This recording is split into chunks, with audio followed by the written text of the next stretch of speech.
Спирулина 100%. Уникалдуу спирулина балырынан жасалган жогорку сапаттагы тамак-аш кошулмасы. Спирулина бул түзүмү боюнча спираль жипке окшош көгүз жашыл түстөгү микробалыр. Спирулинада толук кандуу белок бар. Анын курамына 18 аминокислоталар кирет. Алардын ичинен 8-и организмде синтезделбейт жана алмашылгыс деп аталат. Спирулинада L-аргинин аминокислотасы бар. Азот оксидин синтездөөчү субстрат. Азот оксиди бул кан тамырлардын жана жүрөктүн клеткаларынын чоюлчаактыгы үчүн керектүү зат. 1 грамм спирулинада аш болумдуу заттардын саны 1 килограмм ар кандай жашылчалардыкына барабар.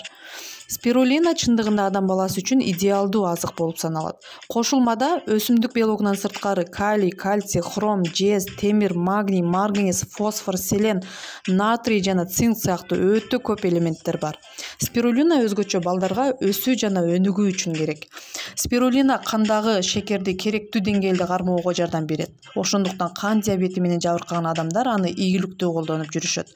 Спирулинаны ичүү кан диабетинин оор түрүнөн жеңил түрүнө өткөнгө да жардам берет. Мындан сырткары спирулинада өтө көп уникалдуу заттар бар.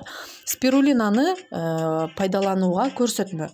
Кан пайда кылуучу органдардын химиялык, нурдук жана инфекциялык жабыркагандан кийин кандын нормалдуу формуласын калыбына келтирүүгө, ичегини тазалоого жана уйку безинин, ашказандын ооруларынан кийин микрофлорасын калыбына келтирүүгө, семирип кетүүнү алдын алууга, иммунитетти көтөрүүгө жардам берет. Организм алсыраганда, анын ичинен жетишсиз тамактануудан пайда болгон сасык тумоо ооруларын профилактикалоодо, кан диабетинин негизги дарылануусуна кошумча катары, онкологиялык ооруларын дарылоодо, атеросклероздун профилактикасына жана ошондой эле ал чакырган мээнин, жүрөктүн, инфаркт, инсульт, стенокардия, гипо жана гипертония ооруларын профилактикалоодо, катаракта, миопия, торчонун жабыркашынан өтүшүн жакшыртууга жана профилактикага, катуу физикалык оорчулукта, вегетариандык тамактанууда организмге күч берүүдө жана спортсмендерде жакшы колдонулат бул продукция.